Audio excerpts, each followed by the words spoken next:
So this video is part of the ongoing What Does Victory Look Like in a Narcissistic Relationship series. A viewer had actually suggested one video on this topic, and as I sat with it, I recognized there were multiple topics under this banner, and it's expanded into a series. So much of the content out there that's on narcissism, and this channel is guilty of that too, is about being defeated by narcissistic relationships. But what does victory look like in a narcissistic relationship? We have already talked about what victory looks like if you have to stay in a narcissistic relationship. And I recognize, because many people who are sort of stuck in these relationships and can't get out can sort of feel demoralized by how much of the information out there is based on getting out as the only option. And yet I recognize it's an option that's not available to everyone. So I did do that video first for you, because I know for a lot of you are like, I can't get out. Help me. Can I really have a victory while I'm in it? Yes, you can. Go back and watch that one. But before I begin, as always, I want you to be a part of this. Please drop in the comments. If you did leave your narcissistic relationship, what did victory look like in your case? Because all of you are the experts in this too. All of us learn from each other here. So what if you leave? You leave a narcissistic relationship. What does victory look like? Let's break this down. I mean, let's start from basics. In some ways, you were a victor. You left. But don't get too cocky too quickly. There is leaving with a little L, and then there's leaving with a big L. It's one thing to step out of a narcissistic relationship just to keep thinking about it, looking on social media to see what this narcissistic person is still up to, sort of secretly hoping that you might still be hoovered, wondering if the new person that they've moved on to is going to get a better version of them, and still getting into the texting slap fights with them. Gang, that's not really leaving. It's just sort of a switch up in titling and position. It's sort of breaking up for the record, maybe no longer sharing a residence with them, maybe being able to update your social media status to single. But if the narcissistic person is still taking up and wasting all of the high-end real estate in your mind, it's not really leaving. The victory is in really leaving, capital L. So what does that mean? Number one, it's a victory when you stop engaging with anything they say or do except absolutely required communication. Really leaving means completely disengaging. It means not taking the bait, keeping answers brief. Obviously, if you are co-parenting with a narcissistic person, some contact is required, but short answers are always acceptable. Victory after you leave one of these relationships means not taking the bait, not falling for the Hoover. They didn't change. 6 months of therapy doesn't mean they changed. Them coming back claiming that they changed or bearing gifts doesn't mean change. Don't fall for it. You don't have to be mean about it. You can just say that it's better that y'all don't start this again, and then they will get enraged. Be prepared for that. Number two, victory is doing the things that you weren't able to do before, like seeing friends that you were convinced by the narcissist to not spend time with. Because, of course, the narcissistic person would discourage you or say bad things about them or even to them.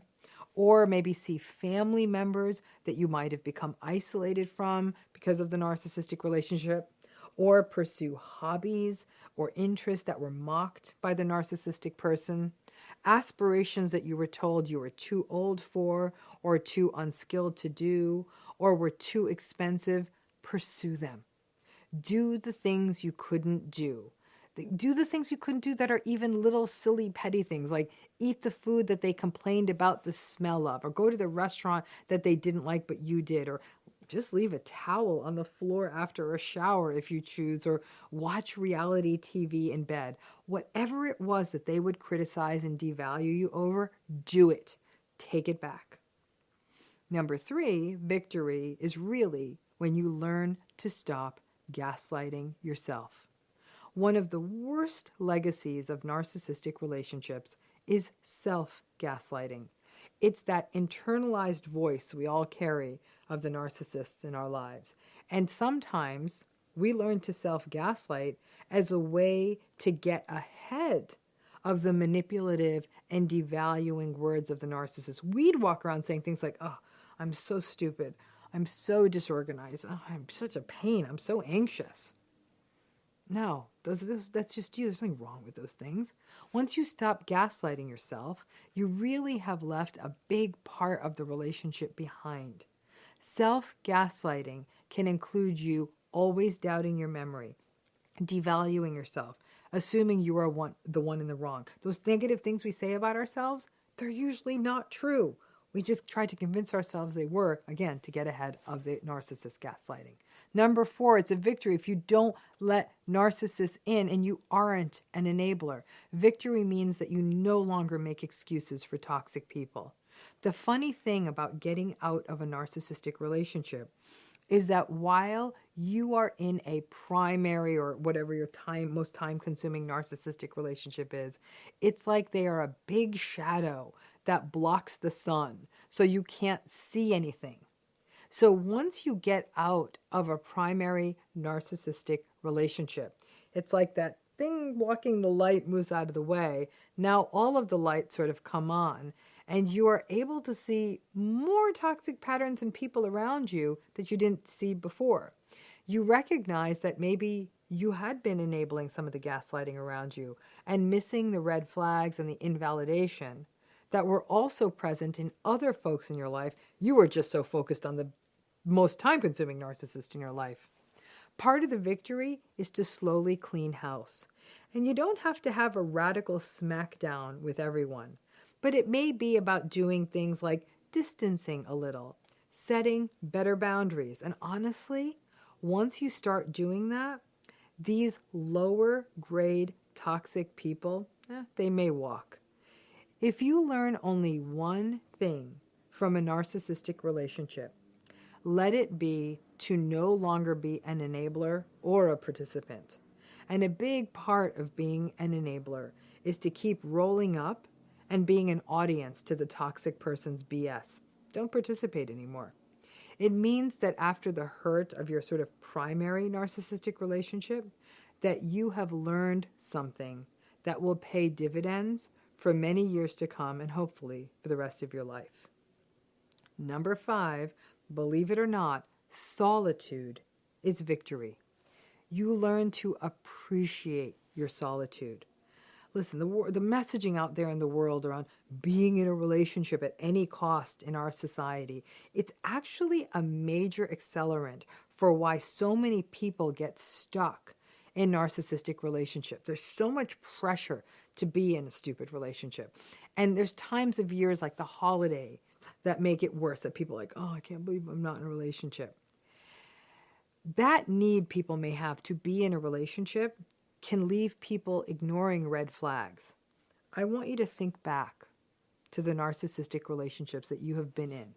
I want you to think of the very, very worst times when you're being invalidated and abused or gaslighted or raged at. And then I want you to think about how being alone at those times would have been the best feeling in the world. A major victory after you leave is that you get to be really good with your solitude. Lots of people, when they first get out of the narcissistic relationship, will report a trauma-bonded almost pull to feeling kind of lonely, which can put a person at risk for being hoovered back in or to be vulnerable to other toxic relationships and quickly get into another relationship. Solitude doesn't mean you will always be alone, but it means that you realize that you do not need to tolerate toxic stuff for the sake of being in a relationship, because the alternative, just hanging out with yourself, is so much better. Number 6, another big victory is you start to let healthy people in. After getting out of a narcissistic relationship, you can really have a skewed sense of what human relationships are about. If there are healthy people already in your life, you may get to spend more time with them. And you're then reminded of how good people can actually be and learn what empathy and kindness and respect feel like on a more regular basis. To me, this may be the greatest victory of all, that you actually have people around you who see you and who hear you. Number 7, victory means you stop caring about whether the narcissist is happy or whether they have moved on or honestly anything about them. They will move on. It's what they do. It's very, very hard for many, many narcissistic people to be alone. And now that new person in their life is stuck tolerating and experiencing what you went through. Narcissistic people don't really have happy endings. They just have endings. And they keep repeating their cycles forever and forever. And they definitely take any hope of a happy ending away from the other people they have contact with. One day, I hope you'll get to the bliss of indifference, which is the pinnacle, the top of the mountain of narcissistic healing. If you hear the narcissist is doing well and you're indifferent, you don't care. If you hear that they're doing badly, you don't care. You stop looking at their social media. If you hear a bit of gossip, you shrug your shoulders and you just don't care. If you get to this point of blissful indifference, you really got the ultimate win. But I'm always going to give everyone, and myself, a little allowance for a bit of schadenfreude. We are all human after all. Always feels a little good to hear that they kind of got karma bit them in the ass. Now, victory after leaving narcissistic relationships means that you get yourself fully out of the relationship, not just physically, but your mind, your soul, and your heart. It takes a minute to get here. Rumination needs time to fade. Grief over not just the loss of the relationship, but with the narrative that went with it, that takes time too.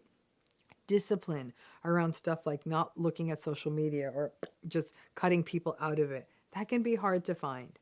Courage to set boundaries with other toxic people, that's a new skill set. And slowly getting to know new people, especially healthy people, can feel like new territory. And starting to actually enjoy being yourself really means pushing back on trauma bonds in a very big way. Narcissistic abuse is one hell of a big, mean, nasty teacher. The victory is to implement the lessons and move forward. I have heard of people being able to do this at the age of 21. I've heard of people being able to do this at the age of 81. I've heard so many stories of victory. It's going to take a minute, but you will get there. I hope you like this video, and please give it a thumbs up. Don't forget to leave a comment and let us know how victory looked for you in any of your narcissistic relationships. And a gentle reminder, we are starting a healing program for people who are recovering from narcissistic abuse. It starts this January. Just drop it, click that link. You can give us your email. We'll be sending on more information very soon. And if the program's already begun, when you finally hit the link, you'll be able to be taken to the registration link. So thanks again.